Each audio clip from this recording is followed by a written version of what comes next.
Now, there are very few things that satisfy me in life. One of them is pizza, right? Because who doesn't like pizza? Number two is Argentina being successful in any international tournament. And number three is any underdog story that happens in the world of sports, whether that's in soccer or football, whether that's in basketball, whether that's in golf. But literally, this is probably the best underdog story that I've seen in a long time. And I feel like it's definitely slipped under the radar, at least throughout the season. We've been very distracted with what's going on in Champions League. We've been very distracted with what's going on with Bayer Leverkusen, who obviously is a big underdog story. But I think this is a lot bigger than that, honestly, in my opinion. And this is not going to be like a similar video to what I've done in the past in terms of going through the history of a team and trying to be as informative as I can. But because of the fact, literally, apparently, I just get absolutely flamed in the comments for getting like a year wrong or like a single small minute detail wrong. So I'm literally just going to talk about what this is about and just my reaction to it and just how insanely impressive this is and how amazing of an underdog story this really is. And I'm talking about the team in League on Stade Breston or something like that, or simply called Brest. They're this club that is 121 years old, founded in 1903. They are on the verge of securing Champions League football for the first time ever in their history. What's not only impressive about that, it's like not just the fact that it's the first time they're going to be qualifying for Champions League football. This team is like at the end of the 2018-2019 season, they were in League 2 and they won promotion back to League On, returning to the top flight for the first time in 6 years. They've literally spent almost their entire history in like amateur tournaments or just like in the second division, and like they just had pretty much no success. And now all of a sudden they're having this amazing season this year where they are literally sitting in fourth place in league on the same amount of points as Lille, who are in third. Brest are in fourth.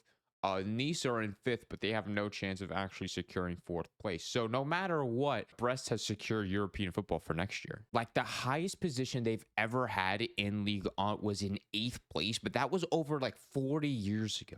And now they're in fourth. They're competing with Lille for their third Champions League spot. And I honestly think this is absolutely amazing. Like this is the pure golden definition of underdog. Like this is the most underdog story that I think I've ever had to have witnessed. And I don't watch League On. I don't watch the French League. I don't watch PSG. I don't watch any of them. Just like hearing a story about this, like it has to make you like excited. Like hearing a story about this, like this kind of club, this kind of situation just has to, as a football fan, as a soccer fan, this should make you excited. This makes me so happy and so excited for a team like Brest to secure Champions League for the first time ever in their history, to secure European football. Like this is what the league standing looks like. We have Brest in fourth with 58 points. And they have the same amount of points as Lille, who are in third place with 58 points. Same record, almost the same goal difference. And the last game of the season is this Sunday against Toulouse, which literally will it's so winnable. Like it's such a winnable game. Like Toulouse are in 11th place right now, and Lille, their next game is against Nice, who are in 5th place. So this will literally be the best end to a European like tight or like a European spot finish ever, honestly, in my opinion. This is literally a game that they had last month. It was Lyon versus Brest. Brest were up 3-1. Brest were up 3-1. Lyon scored first in the 18th minute. Brest scored 3 goals in 7 minutes in the second half between the 60th and 67th minute. And then just out of nowhere, Lyon scored also 3 goals in the dying minutes of the game. They scored 2 in 9 minutes in the 70th and 79th minute, and then a penalty in the 90th minute plus 16. They were 16 minutes added to the end. Like, how is there 16 minutes of injury time added to a game? That is just like such a heartbreaking defeat. They both had red cards as well. I mean, if they would have secured a win here, they would have gotten Champions League probably. They don't even have their top goal scorer, Roman de Castillo, who is injured since May 3rd. He's going to be out for a couple of weeks. But these are the stats We have Roman Castillo with the top goals and the top assists, with 16 goal contributions this entire season so far. But yeah, I just wanted to share this and just say my opinions and just share my thoughts on this type of thing. Like literally, this is probably going to be the best weekend in terms of professional football that we've seen in a long time. We have a lot that's going on this weekend. I mean, obviously we have the Premier League, that's a title race that's happening. And even though Manchester City are probably going to win it because there's no way they lose to West Ham at home.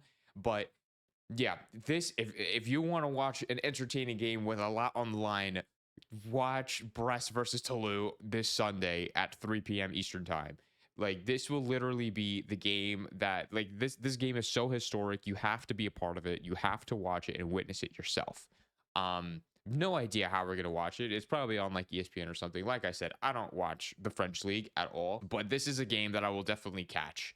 So yeah, all the games are going to be happening at 3 o'clock Eastern time that day. So it's not like you will be able to put both of them on unless you have like two screens or something and you're able to do that. But yeah, this is going to be a lot of fun. I really hope Brest can actually get this win away from home. And to just make history and just become relevant for like the first time ever, honestly. Like this has been such a great year in general. I feel like for underdogs, we have Girona qualifying for the Champions League. We have Stuttgart going back to the Champions League for like the first time ever. I made a video about that. I got absolutely flamed for it, but go check that out if you're interested in that. We have Brest, obviously, and even Bologna in freaking Italy. That's like absolutely amazing. They're gonna finish fourth, I'm pretty sure. Like they had Bayern Munich's striker Joshua Zirkzee. They have that Scotland midfielder Ferguson. Their head coach is Thiago Motta, Barcelona, ex-Barcelona player and legend, PSG legend as well. And yeah, and they're comfortably sitting in that fourth place spot. But yeah, no, just it's an amazing year for underdogs. Honestly, I can't wait for next season and just keep an eye out and try to just watch all these teams who aren't supposed to be in the situation that they are in, but they're there.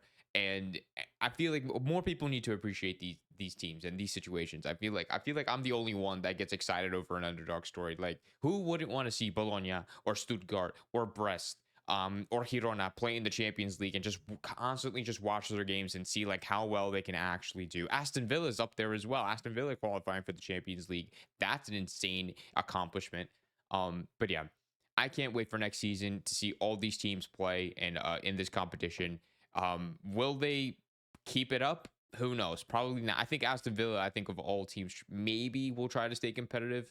And maybe even Stuttgart, but I don't know. Can't wait for next season. Thank you guys for watching this video. This has been SoFlo Soccer. Like and subscribe if you are into Inter Miami content. I do a bunch of that. I have a podcast that I do. That'll be in the link in the description to the playlist. I go live, so if you want to come out and interact with me during that, then feel free to. But yeah, until next time, this has been SoFlo Soccer, and I'll see you in the next one.